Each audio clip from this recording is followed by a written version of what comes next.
Okay, we're going to go ahead and add a couple of fields before we do the import because we noticed from the last video that there are a couple of fields in our Excel document that aren't in Salesforce yet or weren't out of the box. That was account facts, your contact description field, and your contact's birthday. Now I'm going to go ahead and just do this for our contact's birthday field. You can duplicate the process for each one of these. All the same principles and steps apply. So I'll move over to my contacts object, and in the top right I've got my setup wheel. And when I click that down, I can go to the setup homepage, which is where you can manage imports and change settings. But for quick access, you can actually edit the object right from the drop down as well. And that's going to edit the contacts object or the contact profile. I'm going to open our screen here, and we'll see our fields and relationships, the page layout. The layout shows how your fields are organized. So, account name might be first, and then underneath is the account description. But maybe you want to add a few things underneath, so you can rearrange your fields, and I'll quickly show you that as well. And there are a number of other options of how you can customize the contact object. We'll get to them in later videos, but for now, we just want to create that date field. So we're going to go into Fields and Relationships. You can search through your fields here if you're looking for specific ones. As you add more fields, this list can get pretty long, but we're just going to create a new field. And you've got all your field types.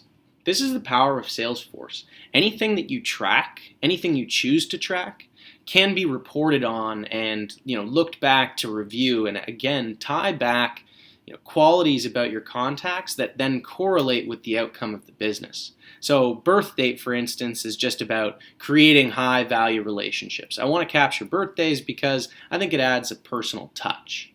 And that one's going to go into a date type field. But you can do formulas that perform math, kind of similar to an Excel sheet. You can have pick lists so that it defines a few values, kind of like the industry field.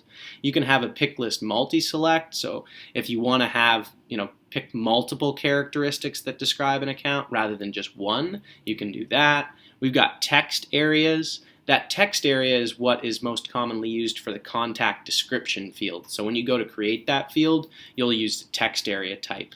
But you can read a little bit about them in the descriptions on the right. The date allows us to enter or pick a date from a pop-up calendar. So I'm going to select that for my birthday, click Next. I'm going to label this Birthdays. The field name will auto-populate. This is, really just for our back-end system. Don't mess with that field. The field label's the one that you want to use.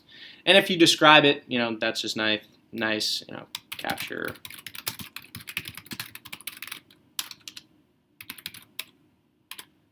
contact's birthday. You can require this field as well. So if you have certain things that you need to capture before you save or create records, you'd want to tick this box. Birthday, we won't always know, so there's no need to make it required. The more required fields also, the more burdensome or manual entry might be needed to go about your day-to-day. So you want to try and limit the number of required fields to the most important information. We're going to go Next. And now this is showing, who has access to these fields. This can be covered in a later video as far as, how businesses go about determining who gets access to what information. Birthday, I want everyone at my company to be able to see and edit that information, so I want to make sure it's visible to everyone. If I made it read-only, then it would be only available to see and not to edit. But for now, I want to be able to edit and see it, which is the visible column here. And you could deselect, so if you want a marketing person not to see this, you could deselect that. But for the purposes of the video, this is just an easy field. We're going to allow everyone to edit and update it. We'll press Next.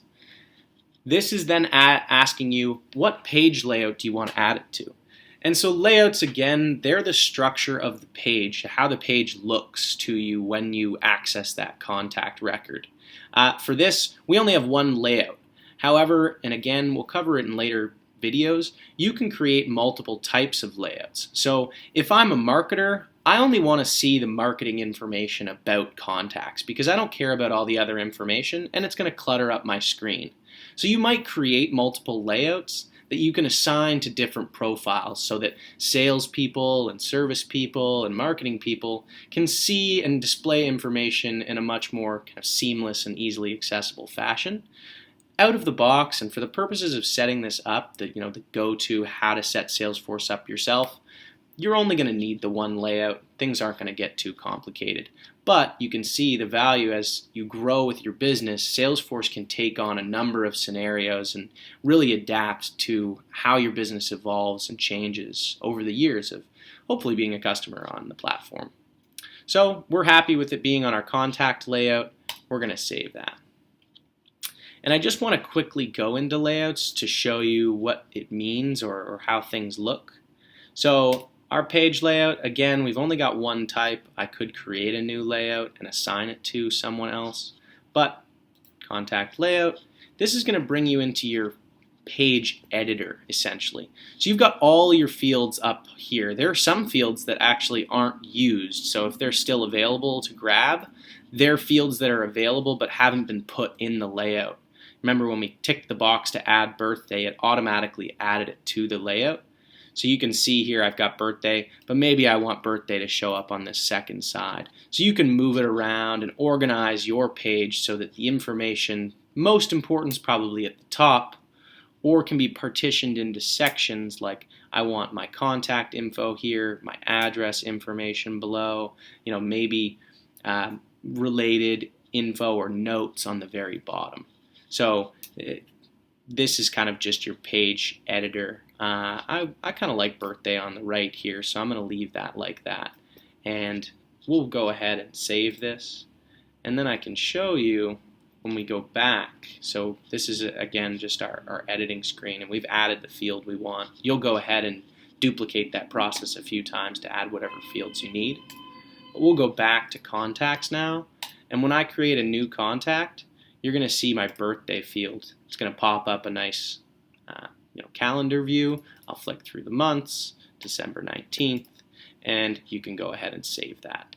And then you could set reminders like, hey, I want every time there's someone's birthday comes across, I want to send them a templated email. Or I just want to remind myself to send something more personal. Perfect. Now you've seen how to add your fields. Make sure that all the fields in your Excel doc are added into Salesforce, and then we're going to go ahead and do the import, and I'll show you that in a second. Thanks.